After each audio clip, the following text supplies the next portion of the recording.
सोहेल बड़ाई साहब, ये हुआ क्या? फवाद चौधरी साहब ने कहा था वो सियासत में अब नहीं एक्टिव होंगे, खबरें आई कि जहांगीर तरीन से भी उनका राब्ता हुआ है, फिर अचानक एक्टिव होते हैं, शाह महमूद कुरैशी से जाके मिलते हैं और जिन जिन रहनुमाओं का जिक्र किया वो सारे के सारे अब ट्वीट करके कोई वजाहत दे रहा है, कोई इनकार कर रहा है। ये क्या हुआ है? किस किस्म की एफर्ट थी और क्या ये बैकफायर कर गई है? मेरा ख्याल है कि चौधरी फवाद ये समझते हैं कि एक तो ये है कि उन्होंने जो रास्ता इख्तियार करना चाह रहे हैं वो ये है कि जी फौज के साथ रहें और पीडीएम के खिलाफ रहें और पीटीआई जो है किसी तरह उसकी इनडायरेक्ट हमायत जो है हम हासिल कर लें और जो खासकर उनको और दूसरे जो लोग पीटीआई छोड़ के जा रहे हैं उनको ये एहसास है कि वोट बैंक जो है वो इमरान खान के साथ है, पीटीआई के साथ है और हम बिल्कुल फारग हो गए हैं।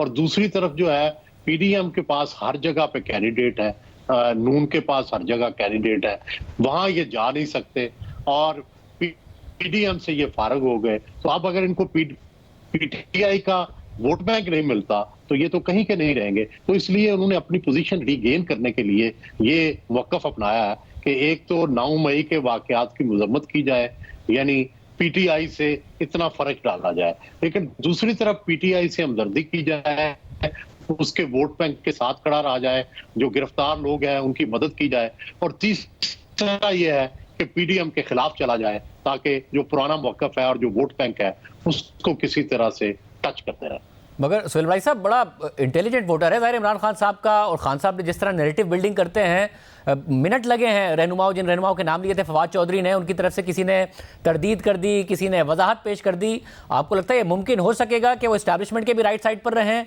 इमरान खान को छोड़ भी दें और उनका वोट बैंक भी ड्राइव करके इलेक्शन जीत लें?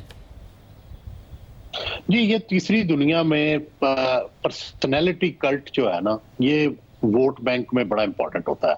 हमने देखा कि भुट्टो का जो कल्ट था वो कितने साल चला, फिर नवाज शरीफ का कल्ट कितने साल चला, के बावजूद इसके कि सारी बड़ी लीडरशिप पीपल्स पार्टी की छोड़ गई थी।